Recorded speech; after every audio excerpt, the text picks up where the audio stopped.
Jumpa kembali dengan saya dalam channel Meragukan Filsafat, sebuah channel yang dibangun dalam rangka turut mengedukasi ruang publik Indonesia dengan menawarkan alternatif berpikir dengan menggunakan perspektif pemikiran filsafat untuk membaca fenomena sosial, politik, dan kebudayaan kontemporer Indonesia.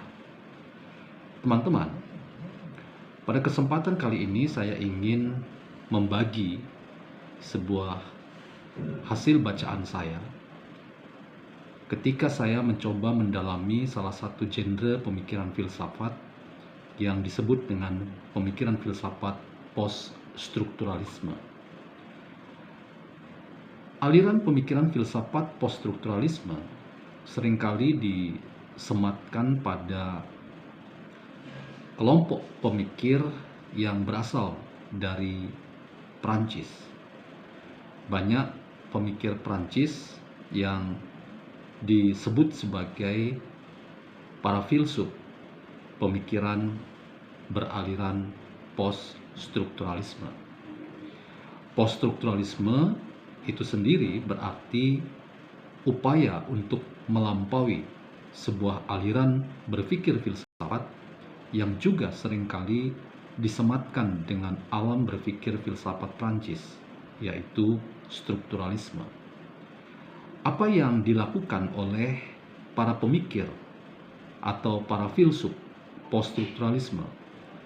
Mereka melakukan antara lain upaya untuk melihat secara kritis bahwa aliran pemikiran strukturalisme tidak memadai lagi dalam rangka menolong kita membaca fenomena sosial, politik, dan kebudayaan.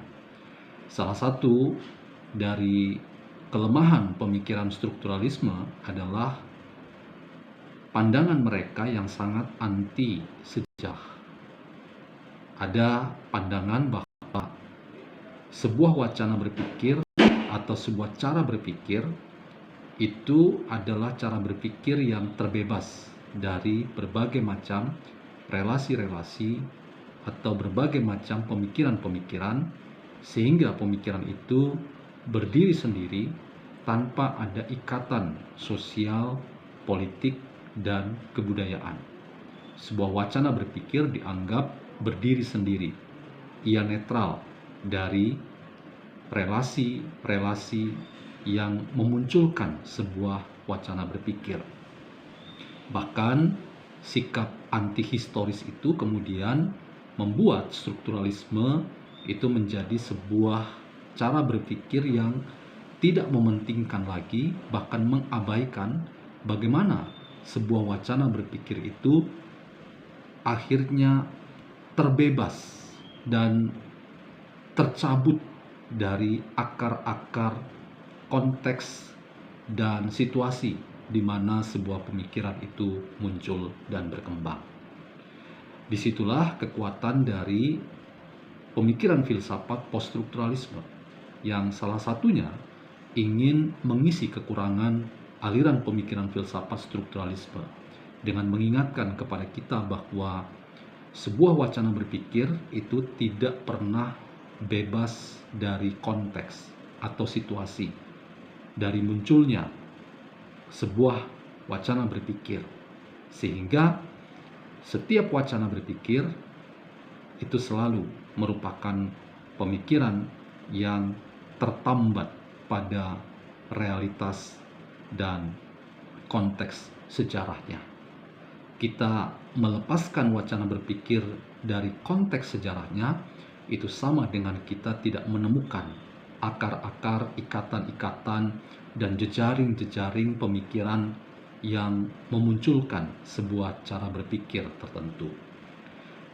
Dari latar belakang itu, teman-teman, gagasan lain yang juga penting yang ingin saya share dalam kesempatan ini, strukturalisme juga punya kelemahan yang sangat akut.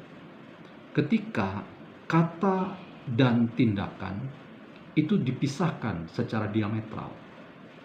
Kata-kata atau wacana berpikir karena tadi tidak dipentingkan lagi konteks historisnya, dipisahkan dari akar-akar sosial, politik, dan kebudayaan, dia kemudian menjadi wacana berpikir yang tidak lagi penting untuk diperhadapkan apakah wacana itu memang bisa diterapkan, bisa diwujudkan.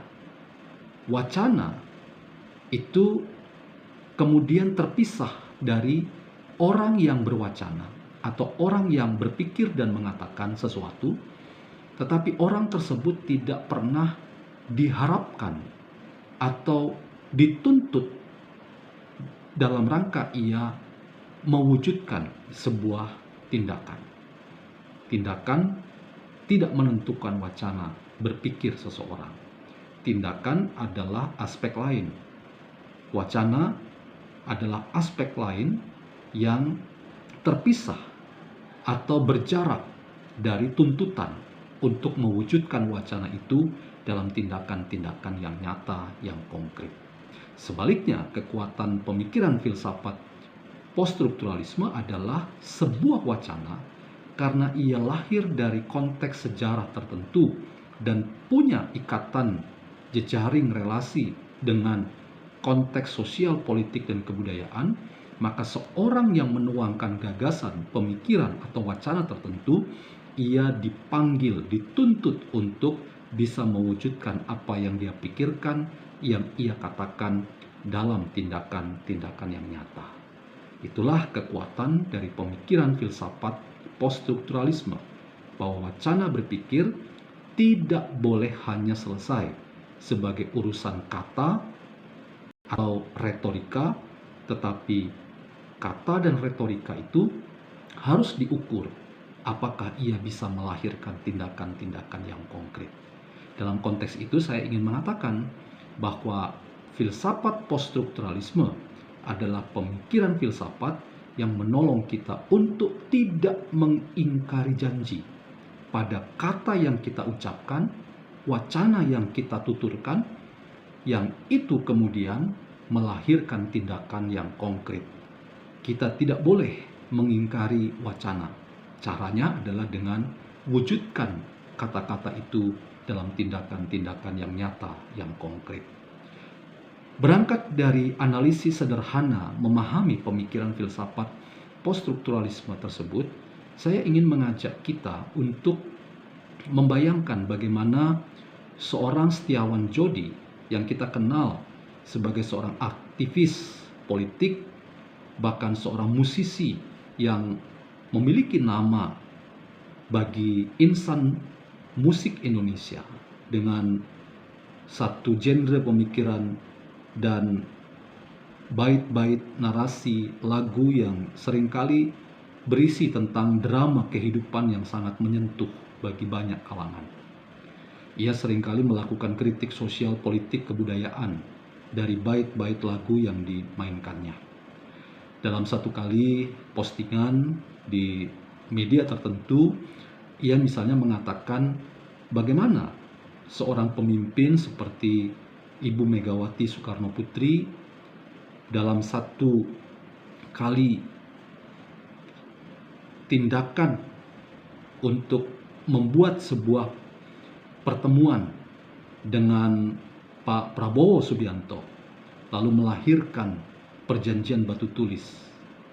Ada kalimat-kalimat dari Setiawan Djodi yang bisa kita temukan jejak digitalnya, dan ingin saya ungkapkan lagi dalam kesempatan ini, bagaimana seorang Megawati dituntut agar ia tidak mengingkari perjanjian batu tulis yang antara lain misalnya meminta bahkan menciptakan ruang agar kepemimpinan nasional ke depan itu betul-betul ada pada sosok seorang Prabowo Subianto.